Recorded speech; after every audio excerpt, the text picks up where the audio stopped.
We're at Halo Pictures, the animation company that did the animation on Dogz.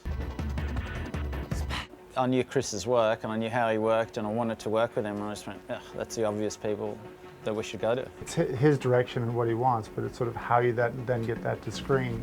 As soon as I kind of thought of the film, I saw it in terms of part animation, mainly because if anyone ever skated or surfed or windsurfed and they went to school, they'd usually draw little pictures on the edge of their book and flip them. I was briefed with the idea that the main character was going to have a lot of flick book sort of things that he did at school, which is what we all did at school growing up.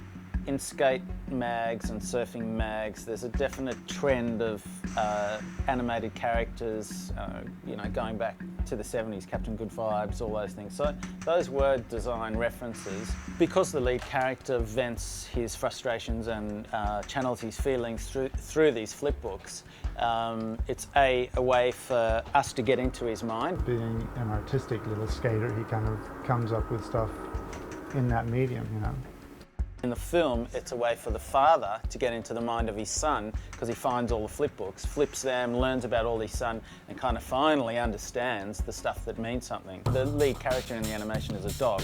We obviously didn't want to be a Disney dog. I mean, try and draw a dog that you haven't seen on television. You know, not make it look like it was too cornball and done by some agency or something like that. So I guess that was the hardest bit of it, was to just try to keep it authentic. First of all, it had to be believable that a 16-year-old kid had drawn these drawings on the edge of his book, so it had to be really grungy. Initially it was just, would have a sketchbook in front of me on my knees watching TV and just doodle and come up with ideas.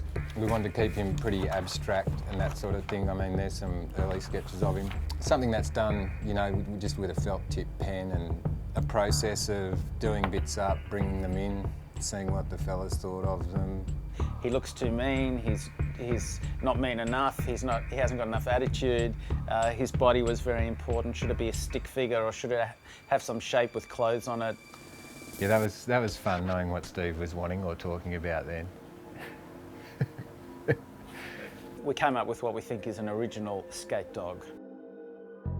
The animation itself was done all digitally using new Wacom Cintiq monitors which were given to us by Wacom, which was basically the animators were able to draw straight into the computer. Basically they literally draw straight onto the monitor, as opposed to traditional cell animation where you're drawing onto clear pieces of cell and then you're shooting that with a camera. And that was quite, that's quite a new process. The tip of this pen here actually picks up what pressure you're pushing on the tablet itself. So you can get varying degrees of thickness of line. So if I'm drawing a dog's head, I'll just rough it in really, really broadly in grey. And I can flick between keyframes with the keyboard here, so I go back and forth depending on how I want it to move. So once I've done it really roughly like that, I'll go over and with the black line, and we just go into the straight, do the final line straight away. So I grab a chiseled looking line and a big fat black and go over the top of it. And there you go, there's a really rough version of the dog. After this is completed, we pull this into to add the flicker to it in compositing. Basically we had to simulate a real flipbook effect. We'd try things and that wouldn't work. We'd have to, I mean, your typical kind of process that you go through whenever you're trying to do something that hasn't really been done before. This was an early test of Skate Dog himself, and this was just a test animation of his head turning around backwards and forwards.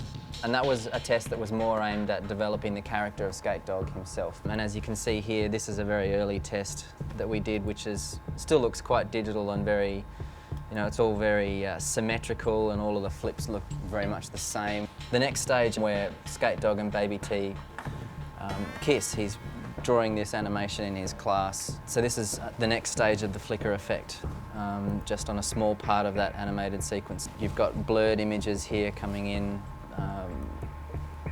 sort of simulating the fact that as the page comes down onto the top of a flipbook, you get a blurred sort of preview of the image that is to come. The end of the process, so you've got a whole bunch of random elements in there, you've got the animation and the pages and bits of scribble and stuff that he puts on there, and dust and muck and finger marks and, you know, all sorts of things that you'd have on a flip book that's been tossed around in the bottom of his school bag for a couple of weeks. And this is basically the final product.